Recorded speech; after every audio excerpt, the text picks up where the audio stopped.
Mana shu BYD brendi o'zi batareykachi bo'lgan, sen ishonasizmi? Qizig'i ma'lumoti. Xullas 1995-yil xitoylik injener sex ochadi. 2-3 odam bilan boshlaydi. Telefon batareykasini ishlab chiqarish.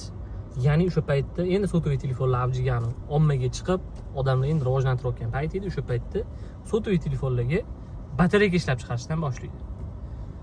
Ozgina muddat o'tadi, ular 20 kishiga aylanishadi, bir g'oya atrofida yig'ilishgan ular, maqsad bitta, uzoq muddatga yetadigan batareyka ishlab chiqarish. Ya'ni telefonga qo'yganda обычный batareykadan ko'proq yetadigan batareyka ishlab chiqarish bo'lgan. 2000-yilga yaqin, ya'ni 5 yil, 4 yil oralig'ida bular yiriklashib, ya'ni sifatli batareykasi. Shuning orqasidan Nokia va Motorola bilan ishlashni boshlashadi.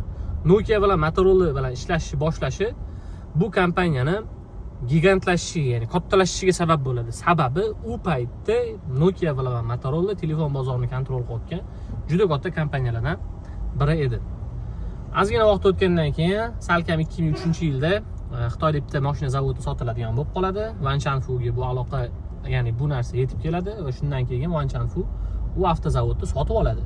Avtozavodni sotib olishi uni biznesida bitta burilishga, ahamiyatga kasb etadi. Ya'ni aynan bu zavodni sotib olishi bilan birga unga yangi g'oya keladi. Nimaga? Men kichkina telefon batareykasini, ya'ni sifatli telefon batareykasini kattalashtirib, mashinaga qo'yib, mashinani yurg'iza olmaymanmi degan savol. Shuning orqasidan yana yangi injenerlar, yangi tizim va 2005-yilda birinchi mashina BYD o'zini birinchi elektromobil sifat, ya'ni plug-in hibrid deyiladi, mashinasini ishlab chiqaradi. Lekin bu nedoshli bo'ladi. Mashhur ham bo'lib ketolmaydi. Omma sabab bu paytda endi benzinlar arzon, hali unaqa massiviy mashinalar ko'payib ketmagan, elektromobilga ehtiyoj past bo'lgan. Lekin bu odam g'oyasidan voz kechmaydi va bu g'oyaga ergashtirib 2008-yilda amerikalik investor Warren Buffettga pul tiktiradi. Ya'niki Warren Buffett Wanchanfu kompaniyasiga katta investitsiya kiritadi.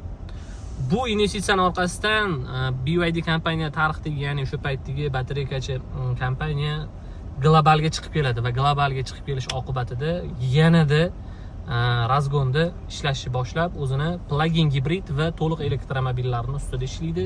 Modelni rad ishlab chiqadi, nedoshli modeli juda ko'p bo'ladi, ishlab chiqaradi ko'p.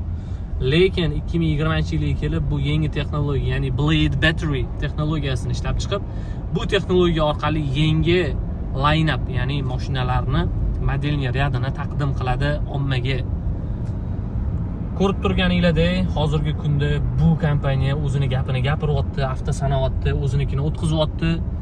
Vaqti kelsa Tesla'dan ham oshib ketdi savdosi bo'yicha, dunyoda sotuvi bo'yicha. Bu qiziq ma'lumot. Sizlarga agar juda ham qiziq bo'lgan bo'lsa, like bosib qo'yinglar, podpiska tashlab qo'yinglar, saqlanib qolinglar o'zingizlarga. Shunaqa qiziq ma'lumotlar kerak bo'ladigan bo'lsa, mana kanalimga obuna bo'lib qo'yinglar.